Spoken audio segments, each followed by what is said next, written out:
ত্রিপুরা মজদুর সংঘের অন্তর্গত অটো সংঘের শান্তিরবাজার শাখার পক্ষ থেকে শান্তিরবাজার থানায় আসা ওসি এবং সেকেন্ড ওসিকে সংবর্ধনা জ্ঞাপন করা হয়।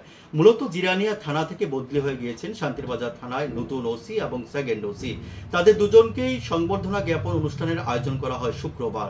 অনুষ্ঠানে উপস্থিত ছিলেন শান্তিরবাজার অটো সংঘের যিনি সদস্যরা রয়েছেন, প্রত্যেক সদস্যরা, বিশেষ করে প্রসেনজিৎ দেবনাথ, মহকুমা সেক্রেটারি অপু মজুমদার এবং অফিস সেক্রেটারি অমৃত চক্রবর্তী সহ অন্যান্যরা। প্রত্যেকেই আজকের এই অনুষ্ঠানে উপস্থিত হয়ে কি বলছেন আজকের অনুষ্ঠান সম্পর্কে শুনুন। আজকে আমরা কৈলাসর মণ্ডল সভাপতি এবং কৈলাসর মণ্ডলের অফিস বেয়ারার যারা কর্মকর্তা যারা আছেন সবাই সহ আমরা আমাদের এসডিপিও অফিসে আমরা এসেছি। মাননীয় এসডিপিও সাহেবের কাছে আমরা মিলিত হয়েছি। আপনারা সবাই দেখেছেন গতকালকে ফেসবুকে একটা সোশ্যাল মিডিয়াতে আমরা একটা বাইক দেখেছি।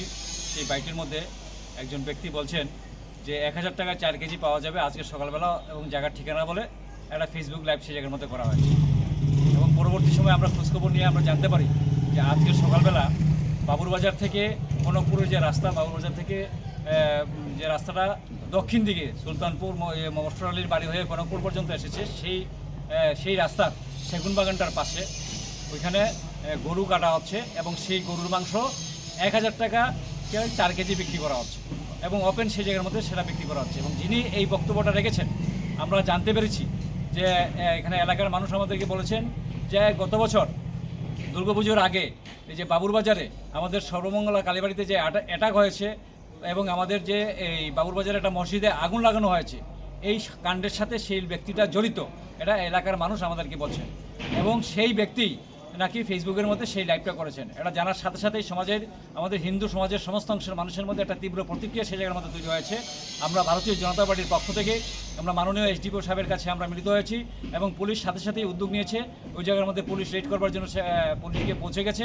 আমরা আশা রাখি যে আসামিকে গ্রেপ্তার করবার জন্য আমরা দাবি রেখেছি। আসামিকে অবিলম্বে গ্রেপ্তার করতে হবে এবং দৃষ্টান্তমূলক শাস্তি সেই জায়গার মধ্যে প্রদান করতে হবে, কারণ একটা ধর্মীয় ভাবাবেগ নিয়ে সেই জায়গার মধ্যে আঘাত সংঘটিত করা হয়েছে।